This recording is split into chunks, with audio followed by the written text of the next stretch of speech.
수년간 멈추지 않는 난치성 딱꼭질, 그 해답은 담적 치료에 있습니다.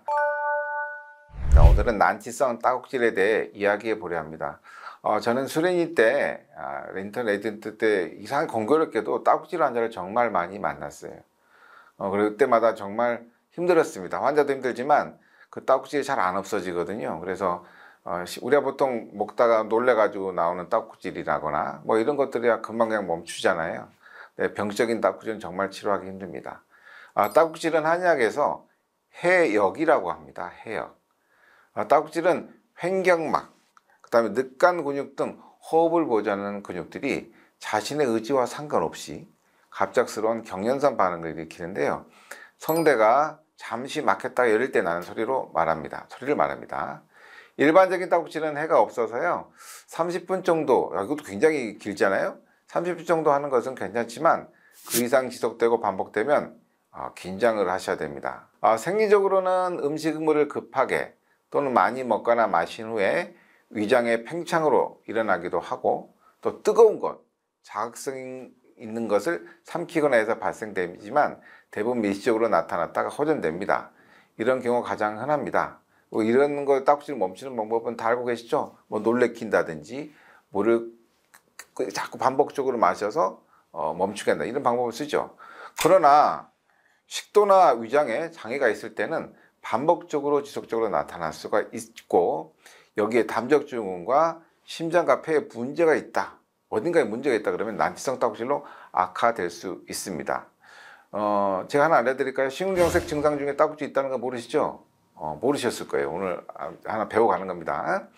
난치성 딱꼭질이란 정의가 어떻게 되냐면, 어떠한 치료를 해도 48시간 이상 지속되는 것을 말하죠.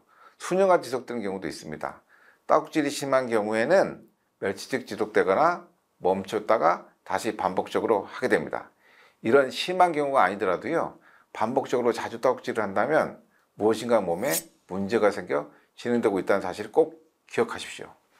최근에도 딱꼭질을 수년간 한 젊은 경찰관을 치료해 준 적이 있습니다. 건장한 체격이죠. 경찰관인데, 경찰관이 다 건장한 건 아닌데 그 환자분 건장했어요. 건장한 체격임에도 수년간 간헐적으로 반복되는 딱꼭질로 힘들어했던 환자였습니다. 물론 여러 검사에도 전혀 이상이 없던 환자였지만, 실제로는 제가 진료해 보니까 체기가 있는 담백증후군 환자이면서 트림, 가슴 답답, 등 통증으로 심장과 폐에 문제가 있는 증상이 있었습니다.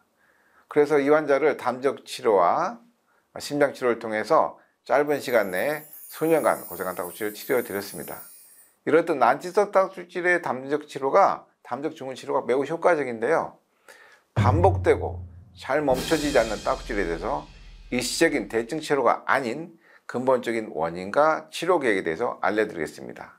먼저 체기가 있는지 확인해야 합니다. 명치 부위에 해당하는 식도와 위장의 입구에 문제가 생기면 이 주변의 미주신경과 횡격막 신경에 자극을 주면서 딱지질이 생기게 됩니다. 체기가 있는 환자들의 특징이 여기가 답답하다, 불편하다는 분들이 많은데, 실제로 이 체기를 갖고 있으면서 딱지질하는 경우 이 택기 치료가 굉장히 중요합니다. 그 다음은 위장의 담적으로 인해서 위장에 운동장애가 있는 상황에서 소화장애가 딱 겹쳤다, 이렇게 되면 위장의 팽창과 염증이 생기게 되고, 이로 인해서 미주신경과 횡격막 신경을 자극해서 딱지질이 생기게 됩니다.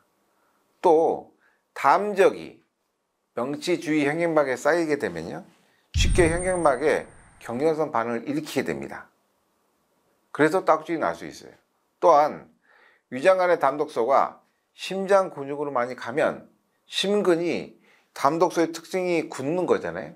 심근의 경화가 되는데, 이 상태에서 스트레스를 받게 되면 식도와 횡격막에 심장으로부터의 혈액 공급이 저하되는 피폐 현상이 발생이 됩니다. 이렇게 되면 제 기능을 상실하게 되면서 딱지질이 생기게 됩니다. 또한 뇌졸중과 같이 뇌 장애가 있는 경우에 위아장의 담독소가 뇌로 가면 딱지질을 유발시키는 중추신경계가 있어요.